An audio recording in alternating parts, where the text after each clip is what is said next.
네, 안녕하세요. 대림대 미래자동차학부 김필수 교수입니다. 오늘 제가 발표드릴 주제는요, 미래의 자동차가 우리 사회를 바꾼다라는 주제입니다. 아시겠지만은 지난 130여 년의 이 내연기관차 역사, 우리가 가솔린 자동차와 디젤 자동차를 보통 얘기를 해주겠죠. 물론 앞으로도 몇십 년 사용될 겁니다. 근데 최근에 들어와서 이 변화의 폭이 굉장히 커졌다는 거 여러분들 아마 다 아실 겁니다. 그만큼 미래의 자동차의 변화가 과거의 10년보다 앞으로의 1년이 빨리 바뀐다 이렇게 보셔도 될 것 같아요. 그래서 지금 앞으로의 미래의 자동차는 일반 자동차, 영어로 얘기하면 카, 비클, 오토라는 말을 많이 쓰고 있는데 이게 이제 앞으로 모빌리티로 바뀔 것으로 좀 보고 있어요. 모빌리티 하게 되면은 다양성, 이동수단의 모든 것 이렇게 보시면 돼요. 그러다 보니까 이 과거의 자동차는 단순한 이동수단, 또 미래의 모빌리티는 움직이는 생활공간, 움직이는 가전제품 이런 얘기를 굉장히 많이 하고 있습니다.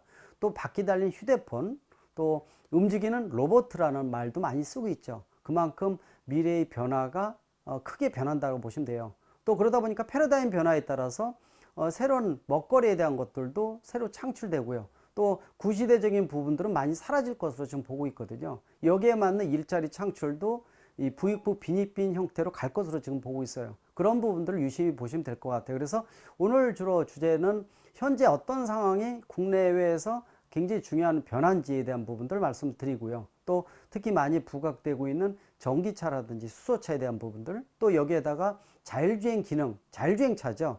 우리가 일명 레벨 0에서 레벨 5까지 6단계다 이렇게 얘기를 하고 있는데 이런 부분을 묶어서 말씀드리고 또 미래의 어떤 공유경제 모델에 이르기까지 아마 다양한 부분들을 짧은 시간에 포인트별로 말씀드리도록 하겠습니다. 자, 이 목차를 보시게 되면은 우리 미래의 자동차가 움직이는 가전제품이라는 말씀을 아까 드렸는데 이게 과연 어떤 부분의 포인트를 중요한 시사점을 갖고 있는지 그리고 휴대폰과 자동차가 주객전도가 된다라는 얘기를 하죠. 예전만 하더라도 자동차에다가 휴대폰을 붙였는데 요새는 휴대폰에다가 자동차를 붙인다. 주객전도의 시대. 중요성에 대한 부분들이 많이 변화가 많이 일어나고 있다라는 부분들이고요. 그 다음에 특히 이제 이 전기차 같은 이 무공해차에 대한 부분들, 수소차도 마찬가지입니다. 여기다가 자율주행 기능에 대한 것들, 또 미래에는 어떤 융합 모델을 통해서 이 새로운 비즈니스 모델이 창출될 것인지 이런 포인트별로 말씀드리고요. 요새 4차 산업혁명을 많이 얘기를 하고 있죠.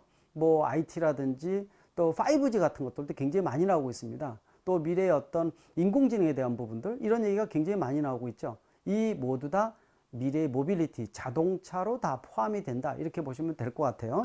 자, 지금 미래의 자동차가 가전제품이라는 걸 하나 포인트를 보시게 되면은 내연기관차는요 세부적으로 부품수가 3만 개 정도가 됩니다. 근데 전기차는 15,000개에서 18,000개거든요.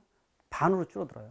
반으로 줄어든다는 얘기는 생산 공정도 반으로 줄어든다는 얘기고요. 생산직에 이 근무하는 사람들도 40에서 50%가 줄어들 수밖에 없습니다. 이게 앞으로 먼 미래가 아니라 가까운 미래에 닥쳐온다는 뜻이거든요. 지금 저는 사실 이렇게 전기차나 수소차가 다가오면서 중첩되는 기간, 즉 내연기관차와 같이 혼류해서 사용하는 기간들이 한 30년, 40년 될 것으로 예상을 했었습니다. 근데 아마 여러분들 아시겠지만은 전기차의 단점이 급격히 사라지고 있습니다. 한번 충전시켜서 갈 수 있는 일충전 거리도 500km 내외가 보편화되고 있고요. 충전 인프라도 불편함이 없어지기 시작을 했습니다. 또 가장 큰 장점이라고 볼 수 있는 전기 에너지에 대한 비용도 아직도 굉장히 저렴하고 물론 아직도 이제 인큐베이터 모델인 건 사실이에요. 정부에서 보조금 주고 있고 각종 인센티브 제도를 통해서 내연기관차하고 냉정하게 싸워서 이길 수 있는 이 체질을 지금 길러주고 있거든요. 이게 바로 이제 한 5년 후에는 아마 내연기관차와 전기차 같은 것이 냉정하게 싸워서 이길 수 있는 비즈니스 모델이 창출될 것으로 지금 예상을 하고 있습니다. 그래서 말씀드린 대로 아직도 인큐베이터 모델이라고 볼 수가 있고요. 그러다 보니까 이 전기차의 단점이 급격히 줄어들면서 제가 생각한 대로 30년, 40년 내연기관차하고 치열하게 중첩될 것으로 봤는데요. 전기차의 단점이 또 수소차가 등장을 하면서 이 기간이 반으로 줄어들었다는 겁니다. 즉 15년, 20년 내로 줄어들다 보니까 아마 5년부터 10년 사이가 이 전기차의 급격한 변화가 일어나면서 보급 속도가 기하급수로 증가할 것으로 지금 예상을 하고 있습니다. 국내에서 지금 전기차 보급 대수가 13만 대 정도가 된다고 보시면 될 것 같아요. 내년 아마 상반기에 20만 대 정도가 누적 대수인데 아직도 굉장히 적죠. 연간 판매되는 게 국내에서만 한 6만 대 내외 정도가 되니까 국내 신차가 평균 170에서 180만 대가 판매되는 시장으로 보면은 아직도 5% 수준이라고 볼 수가 있죠. 그러나 매년 1.5배에서 2배씩 기하급수로 증가하는 부분들이고, 또 말씀드린 대로 5년 이후에는 보조금 없이 냉정하고 치열하게 싸워서 이길 수 있는 비즈니스 모델이 되는 5년부터 10년 사이에는 아마 전기차가 내연기관차를 주도할 부분이 아닌가, 이렇게 좀 보고 있어요. 또 세계적으로 환경 개선이 많이 이루어지고 있습니다. 최근에 뭐 국지적 호우라든지 세계 기상 변화에 대한 부분들, 아마 온난화 가스, 지구에 대한 환경이 무너지는 부분들이 하나의 증세가 아닌가, 이렇게 보고 있는데, 그 중에서 가장 큰 원인을 찾으라면은 그 중에 하나가 바로 자동차라고 볼 수가 있어요. 그러다 보니까 배출 가스가 나오는 내연기관차의 한계성이 많이 드러나고 있다는 겁니다. 국제사회에서 이 환경 규제가 강화되면서 디젤과 가솔린이 입지가 상당히 좁아지고 있다는 거, 이런 부분들도 이 수출을 기반으로 하는 대한민국 입장에서는 상당히 좀 곤혹스러운 부분이 많이 연출된다고 볼 수가 있어요. 그러다 보니까 전기차 같은 무공해차가 함께 총량제 개념으로 포함이 될 수밖에 없고요. 또 과도기 모델은 하이브리드 자동차, 또 수소차도 무공해차 중에서 굉장히 중요한 역할을 하고 있죠. 물론 이제 수소차 같은 경우는 전기차가 지금 시대적으로 바로 다가왔다, 이렇게 볼 수가 있고요. 수소차는 시간이 좀 더 많이 걸린다고 보시면 될 것 같아요. 빨라봤자 20년 정도, 이렇게 좀 보고 있거든요. 그래서 원천 기술이나 주도권 확보 측면에서 대한민국 정부에서 올인하고 있는 부분들도 하나의 의미는 있지만은 너무 많은 거품을 내는 것은 별로 좋지는 않죠. 그래서 전기차에 대한 부분들이 글로벌 제작사들이 모두 다 올인하고 있는 것은 이 전기차 시대가 왔다는 하나의 반증이라고 보시면 될 것 같아요. 자, 내년 중반에 가장 중요한 포인트가 하나 발생을 하는데요. 바로 그 중에 한 가지가 전기차 전용 플랫폼을 통해서 완성도 좋은, 최고의 가성비 좋은 전기차가 내년에 중반쯤에 쏟아진다는 겁니다. 아마 대표적으로 아시겠지만은 이 전기차의 혁신의 아이콘 하게 되면 뭡니까? 바로 테슬라거든요. 올해 많이 판매된 테슬라 모델 3 같은 보급형 세단 같은 경우가 올해 전반기에만 국내 시장에서 7,000대가 판매됐습니다. 후반기까지 하면은 12,000대, 13,000대 얘기를 하고 있거든요. 국내 보조금의 40%를 다 잡아먹은 모델이죠. 그러다 보니까 뭐 외국에서 수입하는 전기차에 보조금 주지 말자, 뭐 이런 얘기도 많이 나오고 있습니다. 물론 개선을 하겠지만은 왜 이렇게 테슬라가 인기를 끄느냐? 이 안에 앉게 되면은 17인치 모니터만 있고 움직이는 가전제품의 이미지를 느낄 수가 있습니다. 뒤에도 트렁크지만은 앞에도 트렁크예요. 공간이 많고 부품이 반만 들어가다 보니까, 또 특히 전기차 전용 플랫폼으로 만든 게 테슬라 모델이라는 겁니다. 바닥에다가 배터리하고 모터를 무거운 걸 깔다 보니까 달리기 성능, 주행 성능도 안정화되고요. 또 밑에다가 무거운 걸 깔고 공간을 많이 차지하다 보니까 위에는요, 덮개만 씌우게 되면은 공간 자체를 최대한 극대화시켜서 넓힐 수가 있어요. 움직이는 생활 공간을 만들 수 있다는 거죠. 이런 첨단 제품의 이미지를 주면서 부각이 많이 된 게 바로 테슬라라고 보면 돼요. 이게 바로 전기차 전용 플랫폼입니다. 말씀드린 대로 바닥에다가 배터리와 모터를 깔게 되면은 공간 활용도도 높아지는 건 물론이고요. 실제로 이 배선에 대한 부분들을 70에서 80%를 없앨 수가 있어요. 지금 국내에서 나오는 전기차 하게 되면은 기존의 내연기관차에서 엔진하고 변속기를 빼고 배터리 모터를 집어넣습니다. 공간 빈대마다 팩을 잘라서 집어넣거든요. 그러다 보니까 쓸데없는 부품도 많이 있고, 또 배선도 복잡하고, 그러다 보니까 문제가 많이 발생할 수밖에 없습니다. 가격도 높아요. 근데 전기차 전용 플랫폼은 말씀드린 대로 배선을 7, 80% 없애고 심플화 시켜주면서 완성도 좋은 전기차가 나오기 때문에, 이러한 모델들은 특히 이제 단일 생산이 15만 대에서 20만 대를 생산을 해줘야 돼요. 근데 현대차 eGMP라고 얘기해서 전기차 전용 플랫폼을 통해서 내년 중반부터 쏟아져 나옵니다. 현대 기아차가 내년에만 5가지 정도의 전기차가 쏟아져 나오고요. 또 수입차 같은 경우에도 전기차 전용 플랫폼을 통해서 완성도 좋은 전기차가 쏟아져 나오니까 내년 중반에는 10여 가지 이상이 굉장히 치열하게 싸웁니다. 국내에서도 현대차 그룹 같은 데는 아이오닉 5, 우리가 이제 컨셉트카로 45라는 모델인데요. 굉장히 미려하고 아름답습니다. 이게 보편적으로 보급형으로 나오다 보니까 가격이 5천만원에서 6천만원 사이니까 보조금 받으면은 3천만원 정도면 아마 살 수 있을 것으로 지금 보고 있거든요. 이런 모델이 나오게 되면은, 그래서 내년 중반에는 테슬라의 독주도 끝났다, 이렇게 얘기 나올 정도입니다. 따라서 충전 인프라도 4만 기 정도로 보급되면서 일반인들의 불편함이 사라질 것이고요. 또 일충전 거리, 한번 충전시켜서 갈 수 있는 거리도 500km가 넘어가면서 아마 불편함이 많이 사라지지 않을까, 이렇게 좀 보고 있거든요. 또 정부에서 최근에 발표했죠. 지금 당장 이제 다음 달부터 뭐 나오는 것이 리스 형태로 해서 배터리가 전기차 값의 40%를 차지하거든요. 그러다 보니까 배터리에 대한 부담이 상당히 큰데, 이거를 리스 형태로 해서 살 때 배터리를 빼놓고 사는 겁니다. 그리고 리스 형태로 편하게 운행을 하다가 판매할 때도 배터리를 뺀 이런 전기차를 판매하게 되면 내연기관차 이상의 경쟁력을 가질 수 있다는 거거든요. 그러면서도 동시에 보조금은 좀 줄어들지만은 인센티브를 확대를 한다 이렇게 보시면 될 것 같아요. 지금 현재 자동차 뭐 고속도로에서 통행료를 반으로 줄인다든지 공영주차장 50%, 터널료 50% 등등 다양한 인센티브를 주고 있죠. 아마 그런 부분들을 유지를 하면서 좀 더 전기차의 시대가 빨리 다가올 것으로 보고 있습니다. 이런 부분들을 유심히 좀 보시면 좋을 것 같아요. 그래서 이 전기차에 대한 부분들이 이 부품 수도 줄어들면서 또 이 생산직의 어떤 패러다임 변환도 일으키고, 그러다 보면은 또 소비자가 신차 중에서 특히 이제 전기차를 선호하는 부분이 많아지고 있다는 것도 하나의 흐름이기 때문에 미래의 자동차는 움직이는 가전제품이다, 이렇게 이제 분명히 얘기를 할 수가 있어요. 그러다 보니까 미래의 모빌리티에 대한, 미래의 자동차에 대한 부분들이 이 모든 글로벌 기업들이 자동차로 올인하고 있는 이유는요, 그만큼 먹거리가 자동차로 몰리고 있다는 겁니다. 예를 들어서 전기차 같은 경우를 자율주행 기능을 많이 부각을 시키고 있죠. 아까 테슬라 말씀드렸지만은 테슬라가 또 인기 끄는 것 중에 한 가지가 이 오토 파일럿이라고 해서 자율주행 기능이 탑재되어 있어서, 물론 이제 이거는 자율주행이라고 얘기를 하지만은 사람을 대신해서 운전해주기보다 아직은 운전 보조 기능이라고 보시면 좋을 것 같아요. 근데 이 기능이 상당히 많이 부각이 되면서 양산형으로 자율주행 기능이 가장 뛰어나다라는 게 소문이 났죠. 그러다 보니까 이거를 이용을 해서 실제로 운전하는 부분들이 많아서 또 부작용도 생깁니다. 미국에서는 오토 파일럿을 자동 기능으로 놓고 고속도로에서 뭐 잠을 잔다든지 다른 짓을 하다가 사망하는 사고가 4건이 생겨서 사망자가 4명 이상 발생을 했고요. 사고도 굉장히 많이 발생을 하고 있습니다. 아직까지는 완벽하지 못하다, 이렇게 보시면 더 좋을 것 같아요. 그만큼 이제 이 전기차에다가 자율주행 기능을 붙이는 것이 굉장히 뛰어나다, 이렇게 보고 있습니다. 자, 일반 내연기관차에다가 자율주행 기능을 넣을 수도 있어요. 인간의 꿈이라고 얘기하는 미래의 이동수단 중에서 사람이 운전하지 않고 또 사람이 타건 안 타건 간에 출발지에서 목적지까지 100% 안전하게 이동시켜주는 이동수단은 꿈이라고 봐주고 있습니다. 우리가 말하는 자율주행차의 레벨 4나 레벨 5 같은 완성도가 굉장히 좋은 단계를 가려면 아직 시간이 많이 요구를 합니다. 그만큼 지금 나오는 아까 말씀드린 테슬라 오토 파일럿을 비롯한 모든 자율주행 기능들은요, 아직 중간 단계 레벨 2.5 정도뿐이 안 돼요. 레벨 0에서 레벨 5까지 6단계인데요. 아직 중간 단계뿐이 안 됩니다. 믿지 말라는 거죠.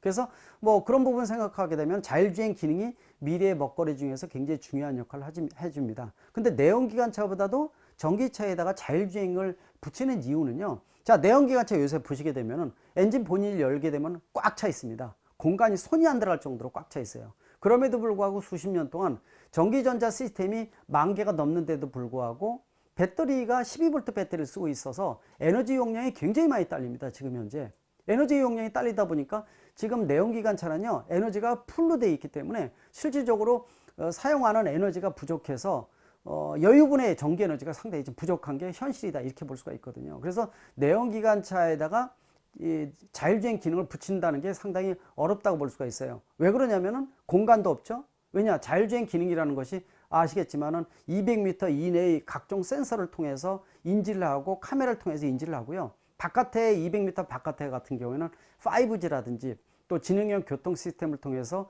정보를 받아서 판단해서 방향과 속도를 결정해 주는 게 자율주행 차다, 이렇게 보시면 될 것 같습니다. 그러다 보니까 자율주행 기능을 넣기 위해서는 여기다 뭘 집어넣습니까? 바로 이 센서, 라이다 센서, 또 레이더 센서, 초음파 센서, 이런 것들이 40개에서 50개 들어가고 또 카메라가 6개에서 10개 정도가 들어가요. 사방이 모두 센서로 둘러싸여 있습니다.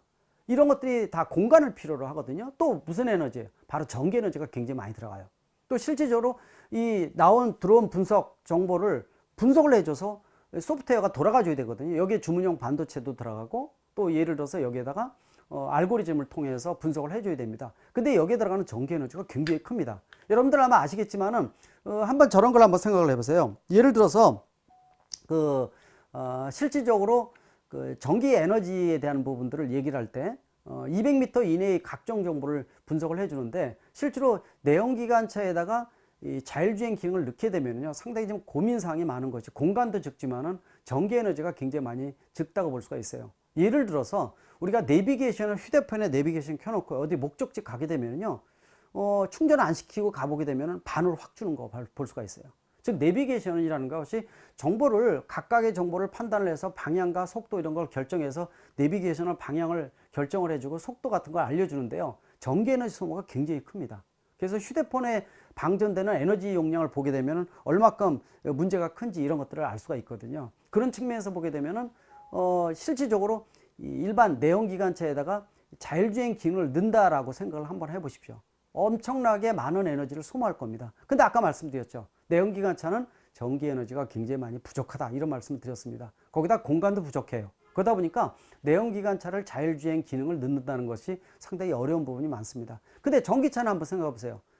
부품이 반만 들어가다 보니까 있는 게 공간이거든요. 그리고 가장 많은 게 전기 에너지거든요. 그러다 보니까 전기차에다가 자율주행 기능, 센서나 카메라 같은 걸 넣어서 또 각종 주문형 반도체 같은 거 넣어서 이 자율주행차를 만들기가 좋다는 거죠. 따라서 전기차하고 자율주행차는 사촌간이다 이렇게 얘기를 합니다. 미래의 먹거리로서 궁합이 굉장히 잘 맞는다 이렇게 지금 보고 있거든요. 그리고 아까 말씀드린 대로 모든 글로벌 기업이 자동차로 들어오는 이유는요. 자동차의 미래 모빌리티의 고부가 가치가 다 몰리기 때문에 그렇습니다. 아까 라이다 센서 같은 경우도 그렇고 카메라 같은 거 또 주문형 반도체 우리가 말하는 비메모리 반도체입니다. 뭐 이재용 부회장이 삼성전자가 2030, 2030년에 메모리가 아니라 비메모리 반도체 세계 1위가 되겠다 이렇게 얘기를 했죠. 메모리 세계에서요 70%의 먹거리가 비메모리입니다. 지금 세계 우리나라가 대한민국이 1위를 가리키고 있는 것은 메모리 반도체죠. 30%뿐이 안 돼 먹거리가. 70%를 앞으로 먹을 수 있게끔 세계 시장의 주도적인 역할을 하겠다. 삼성전자가 이렇게 얘기를 했죠. 그게 바로 비메모리 반도체인데 이 비메모리 반도체를 다른 말로 얘기해서 주문형 반도체 또 구체적으로 얘기하면 자동차에 들어가는 것도 굉장히 중요한 반도체 소재입니다. 이게 미래의 또 먹거리예요. 또 중요한 게 있겠죠. 자, 우리가 이 휴대폰 보게 되면은 세계의 쌍두마차가 뭐예요? 삼성전자하고 애플을 얘기를 하고 있죠. 근데 중요한 부분들이 있습니다. 자, 우리 삼성전자 세계에서 메모리부터 시작을 해서 뭐 반도체 소재에 대한 세계 1위 넘버원이고요. 굉장히 잘 만듭니다. 근데 중요한 거는요. 자, 휴대폰을 응용을 하기 위해서 들어가는 알고리즘 뭐가 들어가요? 안드로이드가 들어가거든요. 결국은 이 하드웨어는 구성을 해드려 소프트웨어, 정신망에 대한 것들은 외국에 의존하고 있죠. 삼성전자도 고민이 많은 겁니다. 그러다 보니까 이 앞으로 알고리즘, 소프트웨어를 남한테 맡기면 안 되겠다라는 논리도 작용을 하거든요. 그러다 보니까 인도 삼성법인 같은 데는 연구소 자체가 한 2,000명이 별도로 구성되어 있어서 인도 하게 되면 여러분들 인재들이 주로 뭐예요? 수학하고 소프트웨어 쪽이 워낙 인재들이 많죠. 그래서 그쪽에 있는 부설 연구소가 2,000명이 넘는데 여기서 만든 게 바로 타이젠 같은 것들이에요. 타이젠이 안드로이드를 대신해서 아직도 안드로이드 시스템보다 낫지만은 오퍼레이팅 시스템 중에서요. 그래서 인도에서는 저가 삼성폰은 타이젠을 넣고 있거든요. 시범적으로. 그래서 이런 것들이 이제 앞으로 기능이 올라오게 되면은 안드로이드 시스템까지 기능을 높이겠다. 그래서 하드웨어만 만드는 게 아니라 소프트웨어도 우리가 주도를 하겠다. 이런 얘기를 많이 하거든요. 근데 문제는요. 앞으로 미래의 자동차는 어떻게 될 것 같습니까? 사람이 운전하는 거예요? 아니죠. 기계가 대신해서 운전해주는 기능이 많이 들어간다고 볼 수 있죠. 이게 바로 자율주행 기능입니다. 근데 자율주행 기능은 말씀드린 대로 각종 하드웨어가 조합이 돼야 되는데 이 하드웨어에 들어가는 정보를 분석을 하고 방향과 속도라든지 이런 것들을 명령을 내려서 결정하는 게 뭡니까? 바로 알고리즘이거든요.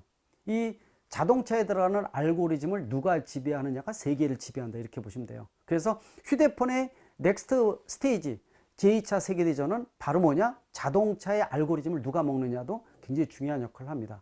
그러다 보니까 자율주행차에다가 차에 들어가는 알고리즘 자체를 누가 인공지능을 나중에는 일반 알고리즘만 들어가는 게 아니라 인공지능 AI가 들어가거든요. 이런 것들도 굉장히 중요한 부분이 아닌가 이렇게 지금 보고 있습니다. 그런 측면에서 말씀드린 대로 전기차에다가 또 먹거리인 자율주행 기능을 어떻게 집어넣고 또 이걸 공유경제를 통해서 비즈니스 모델로 극대화해 주는 것은 하나의 흐름이 아닌가 이렇게 지금 보고 있거든요.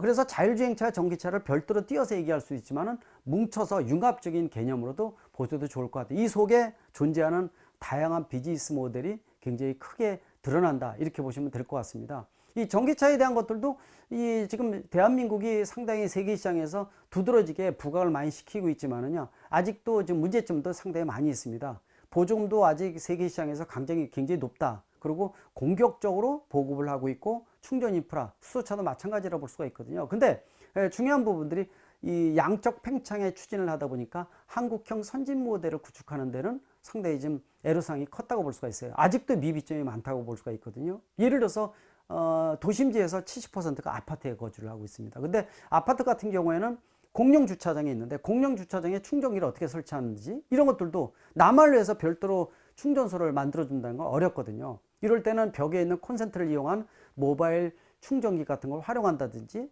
이런 이 대한민국이 도심지의 70%의 집단 거주지에 근무하고 실제로 숙식을 하는 이러한 특성은 세계에서 굉장히 독특한 모델들이거든요. 그러면 한국형 충전 인프라를 어떻게 만들 것인지도 굉장히 중요하겠죠. 또 예를 들어서 지금 현재로서는 아직 통일화가 안 돼 있지만은 충전 방식도 세 가지가 지금 쓰고 있죠. AC 삼상 방식, 차대모 방식, DC 콤보 방식을 쓰고 있어요. 이 세 가지. 또 중국은 별도로 놀고 있거든요. 그러다 보니까 대한민국 입장에서는 이 세 가지 충전 방식을 다 혼합한 혼합형 충전기를 지금 설치를 하고 있어요. 이것도 머지않아서 하나로 지금 정리가 될 것으로 지금 보고 있습니다. DC 콤보 방식 중에서 타입 1으로 지금 통일화 많이 되고 있거든요. 그러다 보니까 이런 고민도 상당히 많이 있어서 한국형 충전 인프라를 어떻게 할 것인지, 또 예를 들어서 국민의 30%가 빌라나 연립주택에 사는데 앞에 주차장이 좁다 보니까 공공용 충전기가 들어갈 수 있는 조건이 안 돼요.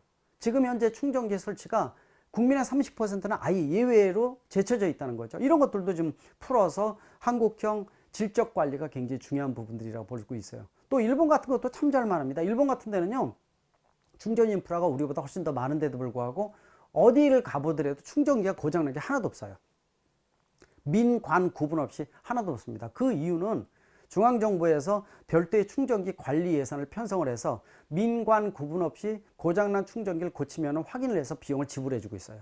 근데 대한민국 어떻습니까? 충전 인프라 양적 팽창만 하다 보니까 고장난 충전기가 약 10%가 고장나 있다 이렇게 얘기를 하거든요. 저 울릉도 같은 데는 급속 충전기 반이 고장나 있다 이렇게 얘기할 정도입니다. 왜냐? 고치질 않아요. 그냥 놔두는 거거든요. 가장 많이 깔려있는 제주도 같은 데도 고장난 충전기, 또 녹슨 충전기 엄청 많이 씁니다. 그러다 보면 운전자가, 전기차 운전자가 가다가 충전 인프라 가다 보면은 갔더니 고장나 있거나 남이 쓰고 있거나 또 다른 차가 일반 내연기관차 주차해 있거나 이렇게 되면 충전기를 못 쓰거든요. 이런 것들이 이 전기차 얼리 어댑터가 안티로 변하는 굉장히 부정적인 시각이 팽배될 수가 있어요. 그래서 이런 것들은 고쳐줘야 되는 거고요. 또 비가 오거나 비바람 몰아치게 되면은 지금 우리나라 충전기는 지붕이 없거나 있어도 약간만 가려져 있어서 비가 오게 되면 젖은 손을 그냥 충전을 시키고 있어요. 이거 감전사할 수 있습니다. 아무리 안전장치가 돼 있어도. 그래서 중앙정부에서 별도의 이 충전기 예산을 편성을 해서 고장난 충전기가 하나도 없게끔 만들어준 것, 질적 관리에 대한 것들, 또 지붕도 캐노피도 길게 씌워가지고 안전하게 충전을 시킬 수 있게끔 만들어주는 것도 굉장히 중요한 숙제가 아닌가 이렇게 보고 있어요. 이게 한국형 선진 모델이라는 거죠. 그래서 양적 팽창도 중요하지만은 질적인 관리도 상당히 중요함을 강조할 수가 있습니다. 그러니까 이게 중앙정부뿐만이 아니라 지자체에서도 같이 노력을 해줘야 되는 이런 게 실제로 전기차가 세계시장에서 주도할 수 있는 부분이 굉장히 크지 않나 이렇게 보고 있습니다. 국내에서 자동차 기업하면 가장 대표적인 게 현대차 그룹을 얘기를 합니다. 현대 기아차죠. 2강 3약입니다. 근데 현대 기아차 같은 경우에도 좀 마인드를 바꿔서 예전만 하더라도 자동차 산업에서 패스트 팔로워였어요. 빠른 추격자였거든요.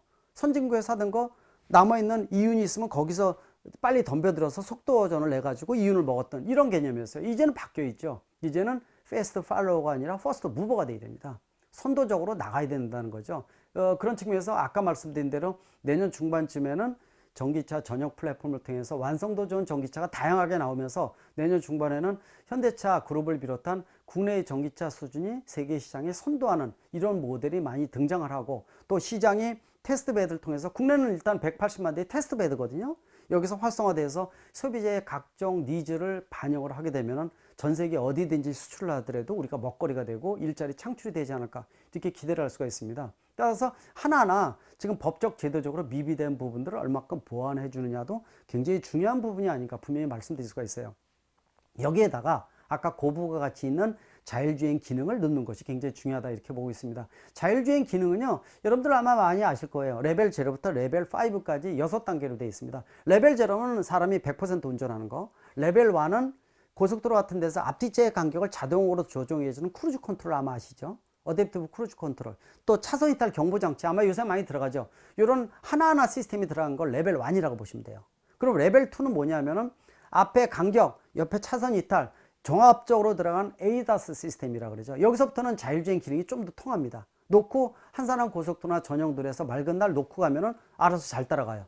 이게 에이다스 시스템이에요. 이게 바로 국내에 들어와 있는, 또 국내에서 국산 고급 모델에 장착되어 있는 에이다스 시스템, 이게 바로 레벨 2라고 보시면 돼요. 레벨 3는요 어드밴스드 이 에이다스라고 보시면 돼요. 이게 내년 정도쯤에 본격화된다고 보시면 될 것 같아요. 그래서 내년 후반쯤에 지금 뭐 테슬라라든지 나오는 모델, 가장 앞서 있는 모델이라는데, 아마 이번 달, 지난 한 2달 전에 이 앨런 머스크가 배터리 데이 때 발표한 거, 앞으로 테슬라가 한두 달 내로 이 완성도가 굉장히 높은 이 오토 파일럿을 발표하겠다. 그게 지금 시점이거든요. 근데 지금 시점에서 이 장치를 끼워주려면 한 300만 원 정도 더 줘서 끼는데, 제가 보기에는 레벨 4나 5다라고 얘기를 하지만은 레벨 3 개념이라고 보시면 될 것 같아요. 그래서 레벨 3 개념은 아직도 운전 보조 기능이라고 생각하시면 좋을 것 같아요. 보통 운전 보조 기능 하게 되면요 1, 20초 정도 우리가 고속도로 같은 데 운전할 때 먹을 거 병 따기 어떻게 따요? 두 손 놓고 100km 달 때 핸들 놓고 병 따는 사람 없죠. 죽으려면 무슨 짓을 못합니까? 보통 핸들 잡고 병 따기를 땁니다. 근데 에이다스 시스템이 들어가 있는 것은 한 사람 돼서 손을 놓고 잠깐 병 따기를 딴다든지 먹을 걸 입에 넣는다든지 두 손을 잠깐 놔도 돼요. 그래서 1, 20초 정도 지나면은, 일정 시간 지나면은 계기판이 깜빡거리면서 빨리 핸들을 잡으라고 경고가 오죠. 이게 바로 지금 현실이라고 보시면 될 것 같아요. 이게 바로 레벨 2, 레벨 2.5 정도의 자율주행 기능이라고 보시면 될 것 같아요. 아직 너무 믿지 말라는 겁니다. 근데 이런 것들을 지금 테슬라도 마찬가지거든요. 근데 테슬라의 오른쪽 밑에다가 무게추를 달아서 불법 보조 장치를 달아가지고 아예 사람이 운전대를 잡은 것 같이 현혹시켜서 무작정 고속도로에서 1시간, 2시간 가게 만드는 이런 오토 파일럿이 미국에 성행을 하고 있습니다. 대한민국에서도 불법 장치 끼는 사람들이 있거든요. 근데 이런 거 끼면은 한두 시간 계속 가는데 이게 운이 나쁘면은 문제가 생기는 거죠. 그래서 아까 몇 명 사망했다 그런 게 바로 그런 겁니다. 사망자는 모르죠. 본인이 영화보다 죽고 잠자다 죽어가지고 모르죠. 그래서 아직까지 나오는 거는 완벽한 자율주행 기능이 아니다 이렇게 보시면 돼요. 보통 레벨 4부터 자율주행 시작이다 이렇게 보시면 될 것 같습니다. 레벨 4는 자 출발지에서 목적지까지 비상시에만 사람이 개입하는 것을 레벨 4라고 보시면 돼요. 아직 이 장치는 안 나와 있습니다. 향후 5년에서 6년 있으면 나온다고 얘기를 하고 있는데요. 시간이 좀 더 걸릴 것으로 보고 있어요. 그리고 레벨 4 정도가 되면은요, 운전자가요, 자동차 사고가 생겼을 때 차에다가 책임을 물을 수가 있어요. 차에다 책임을 물을 수 있는 보험이 나옵니다. 따로. 시장이 바뀌는 거죠. 그때 되면은 우리가 썼던 수백 년 동안의 사람 인격체 중심의 법적 제도적 부분들이 차라는 법적 인격체라는 개념으로 들어가다 보니까 모든 제도를 다 바꿔야 돼요. 레벨 4가 되려면은요. 그래서 레벨 4의 자율주행차가 본격 시작이 되려면 아직 시간이 많이 필요합니다. 레벨 5는 뭐겠어요? 사람도 개입을 안 하고요. 사람이 타건 안 타건 간에 목적지까지 100% 완벽하게 이동시켜주는 거를 우리가 레벨 5라고 얘기를 합니다. 레벨 5는 꿈으로 놔두는 겁니다. 꿈입니다. 근데 이제 목적지를 찾아가는 거죠. 근데 이 자율주행이라는 거를 말이 계속 나온 이유가 사실은 자율주행 차를 꿈을 꾸는 것도 괜찮지만요. 자율주행을 개발해서 나오는 각종 기술을 신기술에다 많이 지금 현재 넣고 있어요. 어떤 기술이냐? 예를 들어서 지금 고령자 운전이 사고를 많이 일으키거든요. 나이가 많이 되면서 기기 조작이나 판단 능력이 많이 지금 떨어지죠. 이럴 때, 자, 자동차에 있는 컴퓨터가 이 고령자가 예를 들어서 운전 조작이 문제가 있다. 기기 조작이나 판단 능력이 떨어진다. 이렇게 이 판단을 해주게 되면은 실질적으로 우리 주인님이 지금 운전하는데 문제가 있다. 이렇게 판단을 해서 이 제동을 한다든지 방향을 틀어진다든지 이런 장치를 우리가 능동식 안전장치라고 보통 얘기를 해주고 있습니다. 이렇게 자율주행 기능을 통해서 개발한 기술을 능동식 안전장치에 넣게 되면은 운전자가 문제가 있을 때 방향을 틀어주고 제동을 해서 사고를 방지해 주는 거. 그래서 지금 나오는 건 수동식 안전장치죠. 안전띠라든지 에어백 같은 거는 사고를 방지해 주는 게 아니라 사고가 생긴 다음에 부상을 경감시켜 주는 장치입니다. 그러나 미래는 아예 운전자가 문제가 있으면은 아예 방향 틀고 제동을 해주는, 또 그런 것도 생각할 수가 있어요. 예를 들어서 이 운전자가 운전대에 앉게 되면은 핸들을 잡으면은요, 평상시 우리 주인님의 상태가 이 땀이라든지 맥박이라든지 이런 걸 다 측정을 합니다. 눈꺼풀의 상태. 그래서 평상시 우리 주인님이 가장 양호한 상태를 비교해서 주인님이 어저께 밤에 술 푸셨네. 오늘은 컨디션이 50%뿐이 안 되는구나. 오늘은 시동을 안 걸겠습니다. 말로 할 수도 있어요. 차가요. 옛날에 얘기했던 전격 제트작동 키트 같이 나오는 거죠. 이게 불가능한 얘기가 아닙니다. 이런 기능들을 집어넣으면서 차별화시키는 기술이라고 보시면 돼요. 또 앞으로는 대한민국 같은데 아파트 단지 굉장히 크죠. 연구 단지도 큽니다. 이럴 경우에 가운데 있는 동에서 큰 길가까지 걸어가야 되는데 힘들지 않습니까? 이럴 때 시속 30km 미만의 자율주행 차가 30km 미만이니까 안전하거든요. 느리게 가는 거. 11인승 뭐 마이크로 버스에다가 자율주행 기능 넣어서 아파트를 도는 자율주행 차입니다. 이게 큰 길까지 내려주고 혼자 도는 거. 이거 지금 지자체에 벌써 시행을 하고 있거든요. 아마 본격화 될 것으로 보고 있어요. 이렇게 저속의 마이크로 버스형 자율주행차 같은 것들을 적용한다든지, 또 예를 들어서 풀파킹 시스템 같은 것도 굉장히 중요합니다. 지금은 운전 보조 시스템, 파킹 어시스트 시스템이라 그러죠. 그래서 운전을 잘 못하는 분들 병렬 주차 같은 거 할 때 보면은 핸들에 손을 떼고 가속 페달과 브레이크만 밟아서 보조해 주는 거죠. 근데 앞으로는 많이 바뀝니다.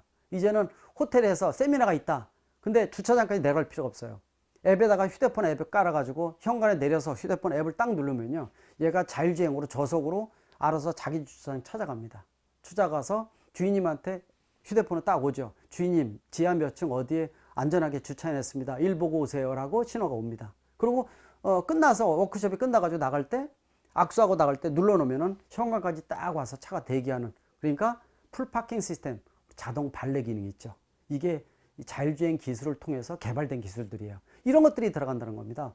아까 앨런 머스크 말씀드렸죠. 이 테슬라, 이 앨런 머스크 자체가 워낙 이제 주가도 뛰어나고, 왜? 이 친구가 꿈만 꾸던 사람이었는데 구현이 되는 것을 세계 시장에 보여주다 보니까 주가가 많이 뛰어납니다. 이 친구가 꿈을 꿨던 게 뭐냐면요, 지금 시행되고 있는 거 일부요. 예를 들어서 테슬라 모델 S 같은 거다. 그러면은, 자, 아까 말씀드린 대로 워크숍이 있다. 그럼 모델 S 스위치 딱 눌러서 자동으로 파킹 시켰는데, 자, 차 자체가 인공지능이 딱 생각하는데 보니까 배터리가 30%는 없어요. 아, 충전하고 와야지. 그럼 주인님한테 문자 딱 보냅니다. 주인님, 배터리가 30%뿐이 없어서 충전하고 오겠습니다. 혼자 나갑니다.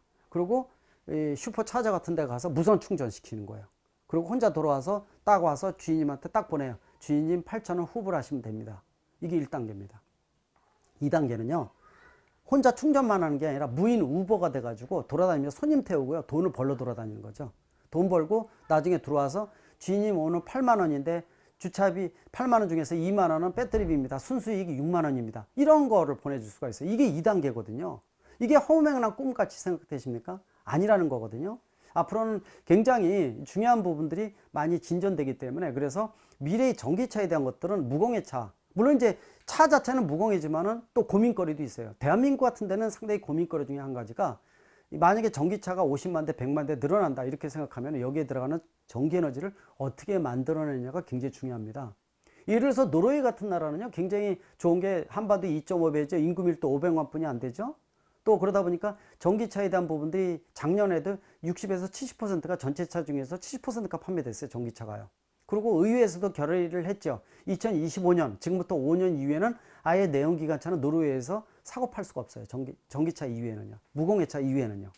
자, 이렇게 가능한 이유는 노르웨이는요, 97%가 수력으로 에너지를, 전기 에너지를 만들어내요. 거의 100% 무공해란 얘기죠. 이런 상태에서 전기차 같은 거를 쓰게 되면은 리사이클링 측면에서 굉장히 중요한 부분을 차지를 합니다.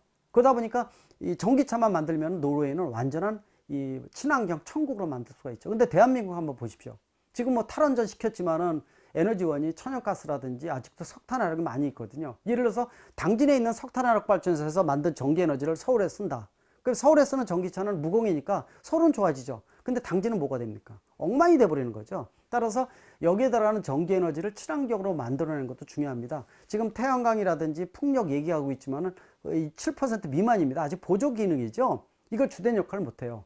그래서 사실은 탈원전에 대한 것들도 상당히 고민이 많은 겁니다. 대한민국에서 과연 에너지원을, 지금 에너지비를 높이지 않으면서 가장 친환경으로 만들어낼 수 있는 방법이 뭐라는 고민도 생기거든요. 이런 것들도 큰 그림 측면에서 전기차를 활성화시키면서 상당히 고민이 되는 거죠. 그래서 대한민국에서는 사실 풀어야 될 숙제가 고차 방정식이에요. 굉장히 고민이 많다는 거죠. 그러나 전기차는 시대의 조류고 흐름이라고 보시면 돼요. 미래의 먹거리고, 또 대한민국이 자동차 산업의 양대 축 중에 하나라는 측면에서 의미 부여를 할 수가 있습니다. 여기에다가 아까 말씀드린 자율주행 기능을 부과를 해서 우리가 과연 아까 말씀드린 주문용 반도체의 선진국이 될 것인지, 또 라이다 센서 같은 센서를 주도하는 원천 기술을 가질 것인지, 또 말씀드렸죠. 인공지능을 어떻게 집어넣을 것인지, 자율주행차에다가. 인공지능은 집어넣는 회사가 전 세계를 지배한다고 보통 얘기를 하죠.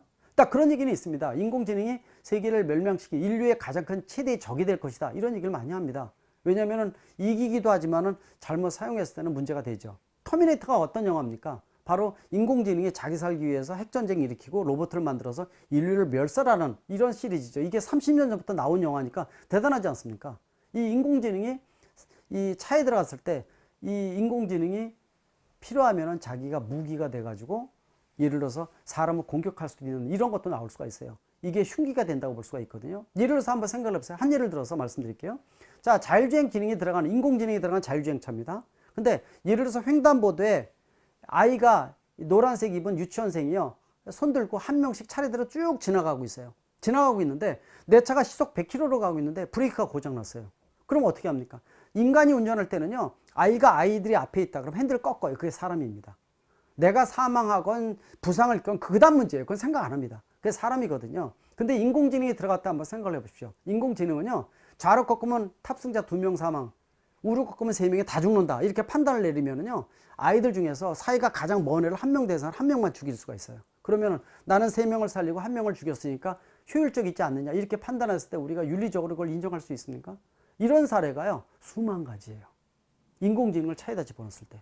그래서 이런 것들을 어떻게 해석할 것인지, 어떻게 판단할 것인지, 이런 부분들이 굉장히 중요한 부분들이죠. 그래서 이게 미래인 것 같아도 이게 빨리 다가오고 있다는 겁니다. 그래서 자율주행에 대한 부분들이 우리가 활용할 수 있는 굉장히 군지분행이라든지 다양성 있게 응용할 수 있지만은 어떻게 적용하느냐에 따라서 흉기가 될 수 있다는 겁니다. 따라서 미래의 어떤 자동차에 대한 부분들은 변화의 속도가 굉장히 급격히 일어나고 있다는 거, 그렇게 보시면 더 좋을 것 같아요. 그래서 말씀드렸죠. 전기차, 자율주행차, 또 공유경제 모델, 또 수소차는 오늘 시간이 없어서 말씀을 못 드렸지만은 시간이 좀 더 걸린다 이렇게 보시면 돼요. 수소의 발생, 이동, 저장에 대한 것들이 아직 해결이 되려면 시간이 멀었습니다. 그래서 그런 얘기를 하죠. 미국이나 유럽이 수소차를 못 만드는 게 아니라 안 만든다. 안 만든다는 뜻은 뭐냐면 아직 비즈니스 모델이 되기에는 시간이 많이 걸린다는 뜻도 가지고 있어요. 우리가 열심히는 하고 있지만은 어느 정도 하는 건 좋은데 너무 오버해서 거품이 많아지게 되면은 필요한데 돈을 못 쓰거든요. 고민이 있다는 거죠. 그래서 만약에 궁극의 차는 분명히 수소차하고 또 전기차가 양분할 것으로 보고 있어요. 장거리 대용량 같은 경우에는 수소 연료전지차가 맞습니다. 또 건설기계 같은 것도 중기계 같은 것도 맞는다고 볼 수가 있어요. 그러나 중단거리용으로 도심지 무공해용으로는 전기차가 훨씬 더 유리하다고 볼 수가 있죠. 따라서 이러한 역할 분담을 통해서 전기차, 수소차가 미래에는 궁극의 차, 쌍두마차가 될 것으로 예상을 하고 있어요. 그만큼 변화가 크다는 거거든요. 자, 이렇게 지금 말씀드린 내용들이 굉장히 급변하는 사회에 대해서 말씀드렸는데 여기에 맞는 비즈니스 모델 또 일자리 창출 굉장히 고민이 많습니다. 또 미래 기술 인력 양성에 대한 것들은 우리가 아직 준비가 제대로 못 돼 있거든요. 시간이 빨라지고 있어요. 중첩 기간이 짧아지고 있다는 것은 이 연착륙 쪽보다도 경착륙 될 가능성이 상당히 높다고 볼 수가 있거든요. 상당히 지금 고민된다고 볼 수가 있습니다. 대한민국이 그동안 자동차 산업 지난 50년 동안에 선진국으로 진입한 유일한 대한민국이라고 볼 수가 있습니다. 근데 미래는 새로운 먹거리가 기다리고 있습니다. 우리가 제도 법적인 개선은 물론이고요. 또 미래 전문 인력 양성, 새로운 먹거리에 대한 것들도 좀 풀어야 되고요. 또 대한민국은 아직 문제점이 규제 일변도의 포지티브 정책이거든요. 이거를 네거티브로 좀 바꿔서 좀 더 일하기 쉽고 기업하기 쉬운 이런 문화를 만들어주는 것도 정부의 역할이 아닌가 이렇게 보고 있습니다. 제가 보내드린 자료 같은 것들 보시게 되면은 뭐 다양하게 있는데 제가 두서없이 섞어서 말씀드렸습니다. 한번 그런 부분들이니까 자료를 나중에 한번 참조하시면 더 좋을 것 같습니다. 자, 미래에 대해서 기대하셔도 좋고요. 또 변화에 대한 거 즐기시면 더 좋을 것 같습니다. 고맙습니다.